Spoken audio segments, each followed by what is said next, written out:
Hi everybody, my name is Chloe Summers, also known as the Quiet Author, and today I will be reading to you a couple of chapters from my book Dylan, Men of Diesel Mountain. It's a short, steamy romance about a recluse rock star who is chasing after a woman on the run, and there may or may not be a secret baby involved. Actually, there is a secret baby involved. You can find this available on Kindle Unlimited for free or on Amazon. I will leave the links below. Here we go. Chapter 1. Bryn. I stand side stage and wait for Dylan Archer to finish his set. Until today, I had no idea who the man was. Rock music isn't really my thing. I'd much rather Tanya Swift or Kirk Henley, something with romance and love, a story. Really anything but electric guitars and long drum solos. Dylan looks my way and our eyes meet. Not in a friendly, oh there you are kind of way, but in a damn touched a hot skillet kind of way. His eyes are dark and welcoming, downturned a little beneath the feathered black hair that falls into his vision. He's tall and strong, bending into the guitar riff with energy and heat that melts me in ways I'm not expecting. Besides having an aversion for blaring music, I'm also not into the rock star type. The long beards, the tattoos, the bad boy exterior. It's just not my thing. I look behind me, wondering if by chance he's staring at someone else, but I only see the concession cart. He can very well be eyeing cinnamon rolls, but that doesn't explain why he's unplugged his guitar, why he's walking closer, why he's standing in front of me. I look up into his dark eyes, a bit of sweat dripping from his forehead, a coy smile lifted onto his handsome face. He leans his arm against the wall, the crowd screaming for his return. Are you supposed to be back here? My face goes blank. Oh God, I was staring, and he was just staring back. He probably thinks I'm some whacked out fan. I straighten my back and clear my voice. Yes, hello, I'm Bryn Thompson, part owner of this casino. I have the final % of your cut on the ticket sales. I'm looking for your manager. He nods, but keeps his face focused on mine, making me a bit nervous. You weren't dancing, he says. He's close enough that the leather and salty sweat overtake the sweet scent of cinnamon rolls behind me. Who cares that I wasn't dancing? I shrug. I don't really do rock music. It's not my thing. I hold up the envelope with the check inside, but I should really get this dear. If rock isn't your thing, what is? He asks, sliding the white envelope from my hand slowly. I have no reason not to trust him, but I want to give this money to his manager myself, so I pull the envelope back into my grip. I'm more a country girl, Mr. Archer. Soft, swooning ballads with emotion, something that'll pull at my heartstrings. Dylan nods slowly, keeping eye contact with me as he backs onto the stage, the crowd still cheering for his encore. Who the hell is this guy? Aside from his name, I don't know much more. I'd Google him if he weren't still dialed in on me. He grabs an acoustic guitar behind him, slings the strap over his shoulder, and turns his body toward the crowd. He keeps his head turned towards me as he speaks through the microphone. This is a little something I wrote last week. Not my usual, but I hope you like it. Dylan strums out a chord on the acoustic and sings a slow melody that's soft and sweet, his voice deep and raspy as he keeps his eyes on mine. The crowd goes nearly silent and I lose track of where I am, losing myself in the song, swaying to the soft rhythm.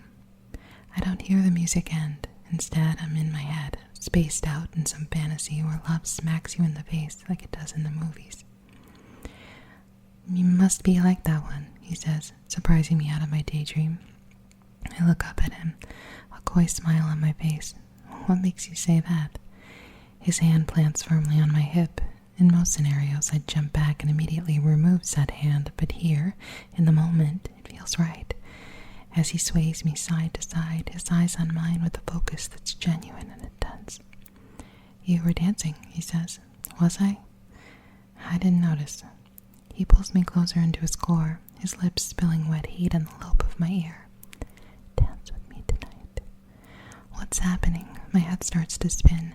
This doesn't happen to people like me. This happens in the books I read, in the movies I watch, not in real life. My heart fills with static and I feel helpless. Helpless to move, to breathe, to say no. Where? I manage to speak. He shrugs his shoulders. On the tables, in the rain, barefoot in the grass under the moon, does it matter? Just say you'll dance with me tonight. I nod my head but stay silent. Dylan runs his hands up and down my arm, then spins me in place. I'll meet you back at 7. Standing in place, I watch him walk away. Do I, Bryn Thompson, actually have a date? Or did I just imagine the whole damn thing? Chapter 2. Dylan. When Bryn comes into view, the sun has nearly disappeared in the sky, and the moon has begun to rise.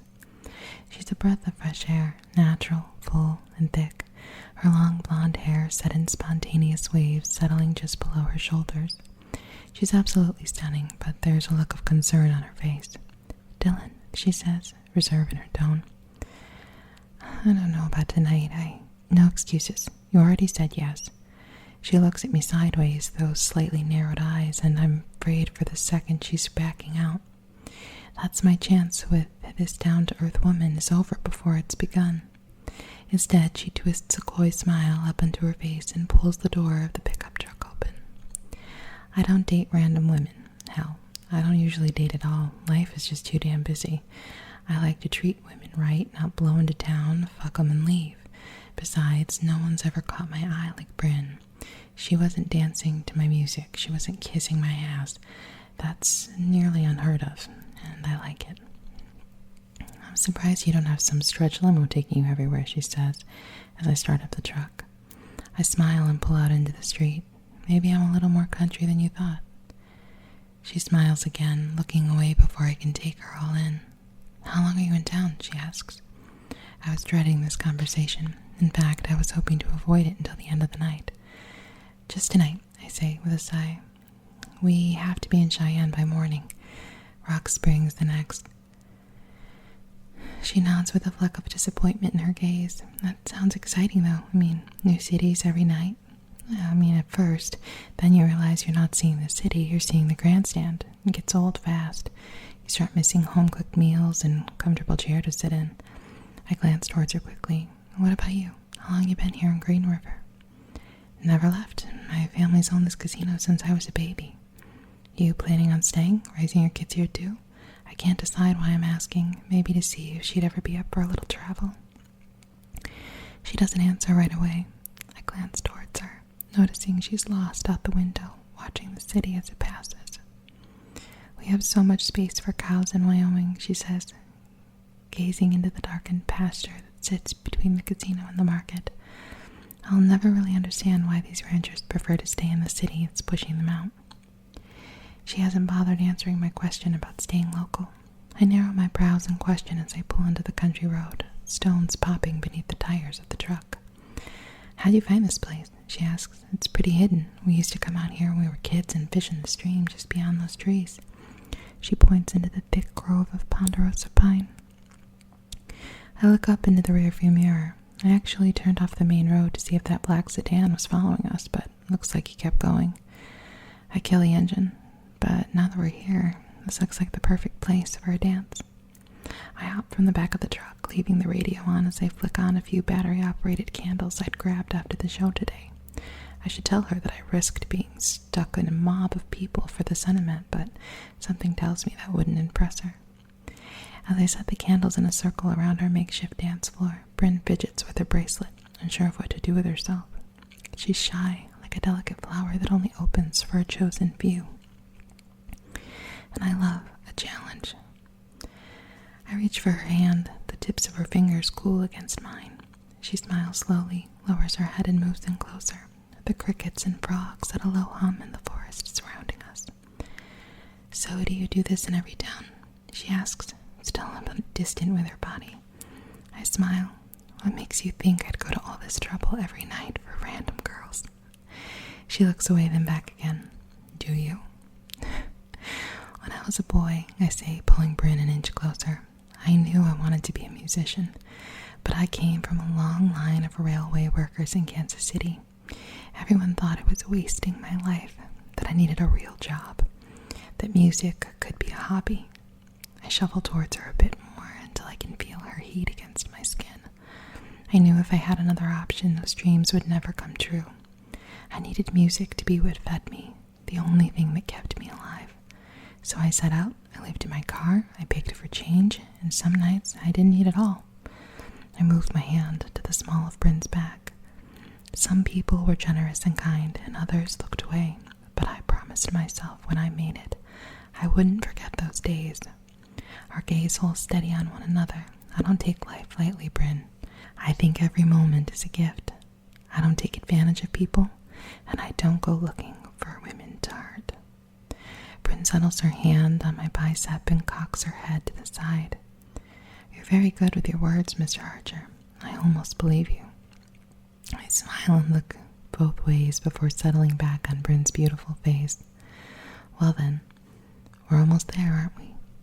She rolls her eyes and giggles. Besides, I should be asking you the same question, Miss Thompson. Do you put the moves on all the musicians that roll into town? An amused look washes over her face.